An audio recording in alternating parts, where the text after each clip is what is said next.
Berjalan adalah sesuatu yang bagus, kan?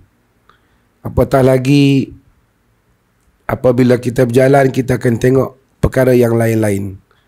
Kebanyakan pelajar Ma'had Hashim ini orang mana? Orang Kelantan ya? Orang Kelantan. Jadi berjalan keluar daripada Kelantan, tengok Perlis, tengok negeri-negeri lain, dan tengok adat tempat orang yang berbeza. Ini adalah sesuatu yang sangat penting untuk para pelajar. Para ulama dahulu menyebut sebahagian sebab setengah ulama itu keras pandangan mereka kerana kurangnya safar, kata mereka. Kerana kurangnya bermusafir. Bila dia keluar bermusafir, dia akan melihat perkara yang tak dilihat di tempat dia. Maka dia akan memberikan, mungkin pandangan dia akan berbeza. Mungkin dulu dia cangkar satu sudut, kemudian dia akan lihat pada sudut yang lain. Sesiapa yang membaca dalam fiqh, dia tahu Al-Imam Syafi'i rahimahullah, dia mempunyai qaul qadim dan qaul jadid. Qaul yang lama dan qaul yang baru. Bukan kerana soal penambahan ilmu semata-mata, tetapi soal melihat observation, melihat kesimpulan yang baru yang mungkin dia tidak lihat sebelum daripada itu. Juga kadang-kadang faktor umur tak juga dinafikan, kadang-kadang faktor lupa, faktor tak ingat, faktor semangat muda juga mempengaruhi. Semua itu dibahaskan oleh fuqaha tentang perbezaan pandangan Al-Imam Syafi'i rahimahullah ta'ala. Okey. Tapi apapun, sehingga kita lihat qaul jadid itu menjadi mazhab Syafi'i. Walaupun begitu, masih lagi terdapat beberapa belas masalah yang qaul lama itu dianggap lebih kuat hatta oleh ulama-ulama dalam mazhab Syafi'i sendiri. Menunjukkan kadang-kadang perjalanan bagus, tapi tidaklah semestinya yang baru sentiasa lebih bagus daripada yang lama. Tetapi pengalaman manusia. Al-Quran, semua ni hafal Quran. Dalam surah Al-Hajj, apa Allah kata? Afalam yasiru fil ard fatakuna lahum qulubun ya'qiluna biha aw adhanun yasma'una biha fa innaha la ta'mal absar walakin ta'mal qulub allati fi sudur. Afalam yasiru fil ard, tidakkah mereka berjalan pada muka di bumi? Fatakuna lahum qulubun ya'qiluna biha, maka nanti bagi mereka itu qulub, jantung hati, qulub jantung hati, ya'qiluna biha, mereka akan berakal dengannya. Ini juga perbahasan di kalangan para ulama dan juga saintis. Adakah yang berakal itu dalam otak ataupun di dalam jantung hati manusia? Quran kata fatakuna lahum qulubun ya'qiluna biha. Akal di sini. Ya'qiluna biha, berakal dia. Di dada dia. Di jantung hati dia. Kan? Allah kata macam mana dia boleh berakal apabila dia berjalan di muka bumi? Maka qulub dia akan membuat analisa apa yang dia tengok. Lalu dia berakal. Quran banyak kata afala ta'qilun, tidakkah kamu berfikir? Maksudnya kamu boleh membuat pembandingan, kan? Apa yang kamu antara baik dan buruk, baik dan salah dan betul.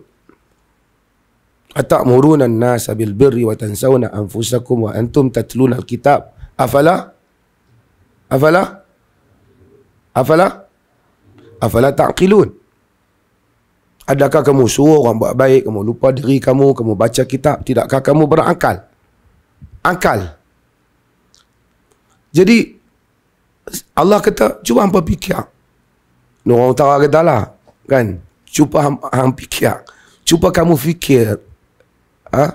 Kamu suruh orang buat baik, kamu tak ambil untuk diri kamu, kamu yang baca kitab, tidakkah kamu berakal? Maksudnya akal boleh membuat perbandingan untuk memilih yang benar di dalam tindakan. Afalam yasiru fil ard, tidakkah kamu berjalan dalam muka bumi? Sebab tu pelajar-pelajar yang ada ni untuk memperoleh ilmu bukan saja belajar daripada guru, tetapi berjalan, bermusafir. Safir tajid iwadan amman tufariquhu, dalam syair, kan. ma fi maqamin lidhi aqlin wa dhi adabin min rahatin. Kan, itu baca dalam puisi Al-Imam Syafi'i. Kan, maksudnya ialah satu orang berjalan, fatakuna lahum qulubun yaqiluna biha, maka qulub dia jantung hati dia boleh berakal dengannya. Au adhanun yasma'una biha, ataupun telinga yang mana dia mendengar dengannya. Tapi dalam ayat ni dia tak sebut mata untuk melihat. Kerana orang yang buta juga elok juga bermusafir. Kalaupun dia tidak melihat, tetapi dia berjumpa dan mendengar. Sumber memperoleh ilmu ialah apa? Ilmu masuk melalui telinga. Sebab tu ramai orang yang buta tapi jadi orang alim. Ada sahabat yang buta. Siapa dia sahabat yang buta? Tu yang turun Abasa wa tawalla. Nama apa? Nama apa? Abdullah ibnu Ummi Maktum. Kan? Sebab tu para ulama kata syarat nak jadi sahabat tu bukan kena tengok Nabi, kena berjumpa Nabi. Kalau syarat jadi sahabat tengok Nabi, Abdullah bin Maktum tak tengok, dia buta. Kan? Sebab dia kata man laqiyan Nabi sallallahu alaihi wasallam wa amana Nabi wa mata 'ala al-iman. Siapa yang berjumpa dengan Nabi. Kan? Jumpa, tak mesti tengok. Mufti Arab Saudi, alim dulu. Nama dia Syekh Abdul Aziz Abdullah bin Bas. Buta. Tapi alim. Fatwa dia. Ada yang celek tapi patutnya orang celek boleh baca banyak, betul tak? Tapi kalau Allah sambung ayat tu, fa innaha la ta'mal absar walakin ta'mal qulub allati fi sudur. Dia bukan buta mata, Tuhan kata, tapi buta jantung hati yang berada di dada. Jadi apa yang perlu kita buat sebagai manusia ialah menghidupkan keupayaan berakal, keupayaan menganalisa, keupayaan untuk faham dan bersedia mendengar banyak perkara. Kan? Alladzina yastami'una al-qaul wa yattabi'una ahsana. Ulaika alladzina, macam mana Ustaz? Wa ulaikahum ulil, macam mana Ustaz?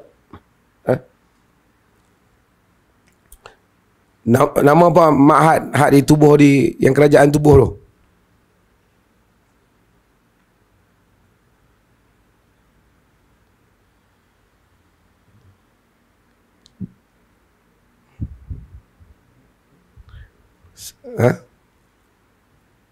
Ulul albab. Wa ulaika ulul albab. Ulul albab, yakni orang yang boleh menilai secara matang. Sebab itu maka pentingnya berjalan. Dan mudah-mudahan dengan berjalan, bawa jumpa orang, insya-Allah kita akan dapat pengalaman yang banyak. Buka lampu. Okey, sini suara tak ada. Gagah nak bercakap. Dan bila kita jalan, kita mungkin di tempat kita, almar'u qalilun binafsihi wa kathirun ma'a ikhwatihi. Satu orang tu sikit dengan diri dia dan ramai dengan orang dia. Kan? Bila dia berjalan, Ustaz dia kata, cuba menerapkan sunnah. Mudah-mudahan kita semua menerapkan sunnah dan mudah-mudahan semua tahfiz juga atas sunnah. Cuma kita akan berusaha untuk lebih untuk memahami sunnah itu. Kan? Kita berjalan, kita jumpa orang, kita lemah. Sebab itu agama dia menyuruh kita solat berjamaah. Pasal kalau kita solat seorang pun Tuhan yang sama. Tapi dengan solat jamaah kita tahu kita tidak bersendirian. Kita ada orang lagi yang beriman seperti kita menghadap Tuhan yang sama. Kita disuruh buat semayang Jumaat berjamaah, syarat dia. Ada istimak, ada perhimpunan setiap minggu. Ada perhimpunan tahunan. Kita jumpa dah semayang hari raya. Ada perhimpunan besar haji. Ada perhimpunan besar haji. Supaya kita lihat, kita tahu ramainya orang Islam. Kita orang yang nak kepada agama pada zaman yang akhir ni pun mesti juga tahu bahawa kena cari kawan untuk kuatkan diri. Nabi Musa tu kuat dah. Ditumbuk orang mati. Tapi dia kata apa? Ij'al li waziran min ahli Haruna akhi. Jadikanlah seorang pembantu di kalangan keluarga aku, Harun saudara aku. Usdud bihi azri, dengan dia itu aku kuatkanlah, kuatkan aku. Likai nusabbihaka kathira wa nadhkuraka kathira, supaya kami dapat bertasbih kepada engkau banyak-banyak, kami dapat ingat engkau banyak-banyak. Sebab tu kena berjamaah. Kalau rasa orang sunnah tak ramai, kena cari saudara sunnah dia. Kalau duduk jauh, kena ziarah antara satu sama lain. Nanti Perlis pun mungkin rombongan Perlis tu, yang mana nak pergi Kelantan, kita akan suruh dia include ziarah juga tahfiz ni, insyaAllah. Di Kelantan ada lagi beberapa tahfiz, supaya Allah bagi kekuatan kepada kita.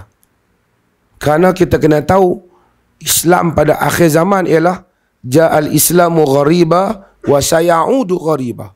Islam itu datang dalam keadaan asing dan balik dalam keadaan asing. Fatuba lil ghuraba. Dalam riwayat kama bada atau kama ja, seperti mana ia bermula dia asing, beruntunglah orang-orang yang asing. Hadis yang diriwayatkan Imam Muslim dan selainnya. Ini semua membantu kita supaya kita kuatkan diri dengan berjumpa dengan kawan-kawan dan sahabat-sahabat kita. Sebab tu alhamdulillah di Perlis ni bukanlah kata kita terlebih sunnah pada orang lain, kawan, sunnah sama aja. Kita cuba, dan sedikit sebanyak Allah berikan Perlis ni dia duduk dalam sebagai satu negeri. Ramai rombongan-rombongan yang datang dan ke sini setiap bulan, setiap minggu datang. Individu rombongan ni pun saya ada lagi permohonan daripada Singapura, banyak lagi rombongan yang nak datang dengan bas, banyak lagi negeri. Mudah-mudahan perjumpaan-perjumpaan ini menguatkan kita semua.